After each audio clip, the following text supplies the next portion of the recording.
भरत तिवारी, इस नाम को कहीं आप भूल तो नहीं गए? मुझे लगता है कि शायद ये नाम आप लोग भूले नहीं होंगे, लेकिन अगर आप भूल गए होंगे, तो मैं आपको बस याद दिला देता हूं कि भरत तिवारी ही वो नाम है, जिसने बिहार के पूरे सिस्टम को झकझोर कर रख दिया।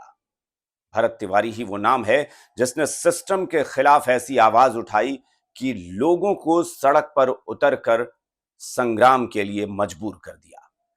भरत तिवारी की वजह से लोग सड़कों पर आए और बिहार में सिस्टम के खिलाफ अपनी आवाज बुलंद की।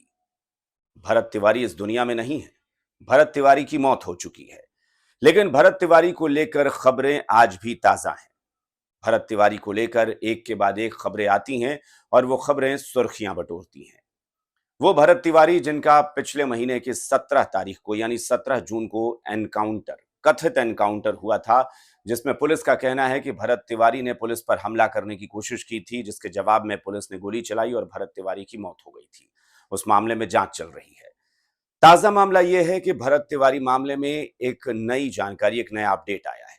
अपडेट यह है कि बिहार राज्य मानवाधिकार आयोग ने सरकार से जो शुरुआती जांच रिपोर्ट मांगी थी, उसके लिए सरकार ने मानवाधिकार आयोग से गुजारिश की थी कि उसे 2 हफ्ते का वक्त और दिया जाए, और बिहार राज्य मानवाधिकार आयोग ने सरकार की उस गुजारिश को मान लिया है, निवेदन को मान लिया है, और 2 हफ्ते का अतिरिक्त समय बिहार सरकार को दिया गया है।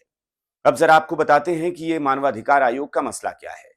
दरअसल 17 जून को भरत तिवारी का कथित एनकाउंटर हुआ था। उसके बाद भरत तिवारी की उसी शाम मौत हो गई थी और 18 जून से लोग सड़कों पर उतर आए थे। भरत तिवारी को लेकर पूरा बिहार आंदोलित हो गया। देश के अलग अलग प्रदेशों से, अलग अलग कोने से लोग पहुंचे और आरा का वो बिलौटी गांव देश में सुर्खियों में रहा। बिलौटी गांव लोगों की जुबान पर चढ़ गया। लोगों की जुबान पर यह नाम था बिलौटी और भरत तिवारी। वही भरत तिवारी के कथित एनकाउंटर मामले में सरकार ने न्यायिक जांच आयोग के गठन की बात की थी और न्यायिक जांच आयोग का गठन भी हुआ। लेकिन इस बीच यह मामला बिहार राज्य मानवाधिकार आयोग के सामने भी पहुंचा। आयोग ने इस मामले पर संज्ञान लिया था और 22 जून को आयोग ने इस मामले में राज्य के डीजीपी और राज्य के चीफ सेक्रेटरी वो होते हैं जो प्रशासनिक महकमे के मुखिया होते हैं, तो बिहार के मुख्य सचिव को और पुलिस महानिदेशक को नोटिस जारी करके राज्य मानवाधिकार आयोग ने तलब किया था और कहा था कि आप आए और विस्तृत जांच रिपोर्ट, जो प्रारंभिक जांच होती है, उसकी रिपोर्ट लेकर आए, ताकि हमें पता चले कि आखिर भरत तिवारी के मामले में हुआ क्या था। और इसके लिए उन्हें 4 हफ्ते की मोहलत दी गई थी।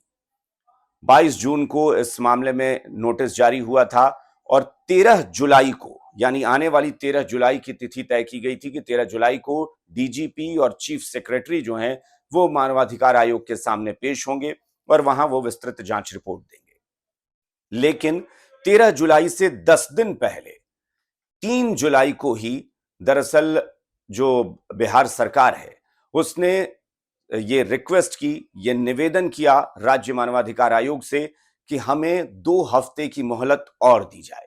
यानी 13 जुलाई तक हम जांच रिपोर्ट पेश नहीं कर सकते, क्योंकि जांच अभी चल रही है, अभी प्रक्रियाधीन है, और जब तक शुरुआती जांच पूरी नहीं होती कम से कम, तब तक हम रिपोर्ट नहीं सौंप सकते, किसी नतीजे पर नहीं पहुंच सकते। इसलिए हमें 2 हफ्ते की मोहलत और दी जाए। अब यहां क्या होता है, राज्य मानवाधिकार आयोग ने सरकार के इस निवेदन पर विचार किया। विचार करने के बाद मानवाधिकार आयोग ने सरकार को 2 हफ्ते की मोहलत और दे दी। यानी आप तकरीबन 14 दिन की मोहलत और मान लें, तो 13 जुलाई के बाद ये जो तारीख है बढ़कर ये जुलाई के आखिरी महीने में जा रही थी। लेकिन राज्य मानवाधिकार आयोग ने अब जो बिहार सरकार को वक्त दिया है वो 3 अगस्त की तारीख तय की है कि 3 अगस्त को हम इस मामले में सुनवाई करेंगे। यानी अब 2 हफ्ते से आप कह सकते हैं कि थोड़ा ज्यादा, लेकिन यह रिपोर्ट 2 हफ्ते बाद सौंप दी जाएगी और उसके बाद 3 अगस्त को इस मामले में सुनवाई होगी। राज्य मानवाधिकार आयोग जो है बिहार का, उसने सिर्फ ये मोहलत देकर सरकार को राहत नहीं दी है, बल्कि मानवाधिकार आयोग ने भरत तिवारी के कथित एनकाउंटर मामले में एक और आदेश सरकार को दिया है।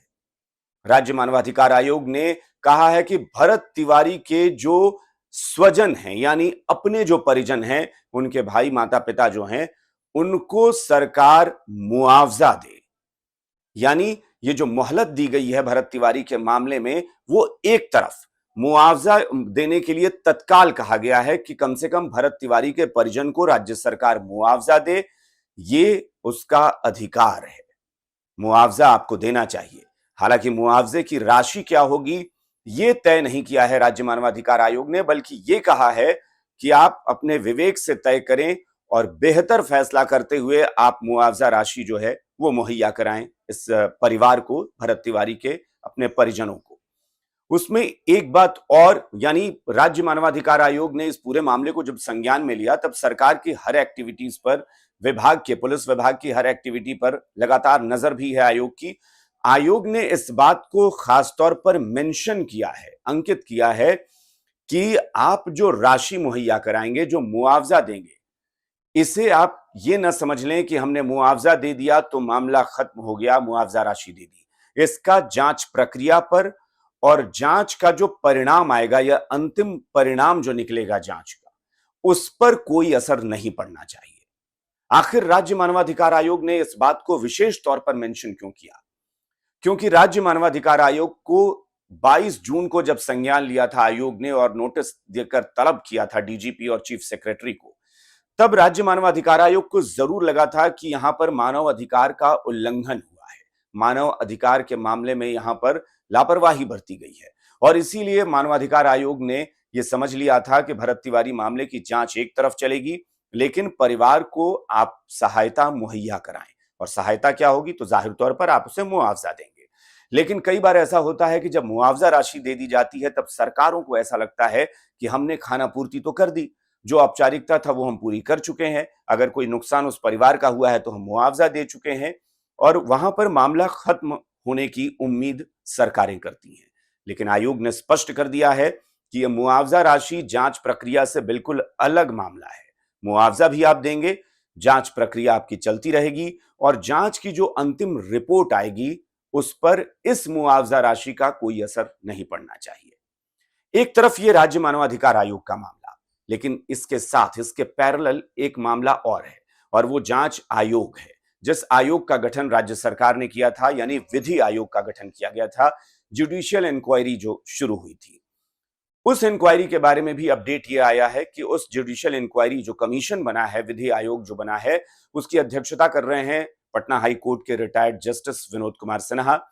विनोद कुमार सिन्हा एक बार फिर आरा पहुंचे। आरा में उन्होंने भी स्पष्ट किया है मीडिया के सामने कि यह जांच प्रक्रिया कहां तक पहुंची है। विनोद कुमार सिन्हा ने बताया है कि 10 दिन पहले जब मैं बिलौटी गया था, तब मैंने भरत तिवारी के परिजनों से बातचीत की थी, उनसे बातचीत करके मैंने पूरी डिटेल ले ली थी।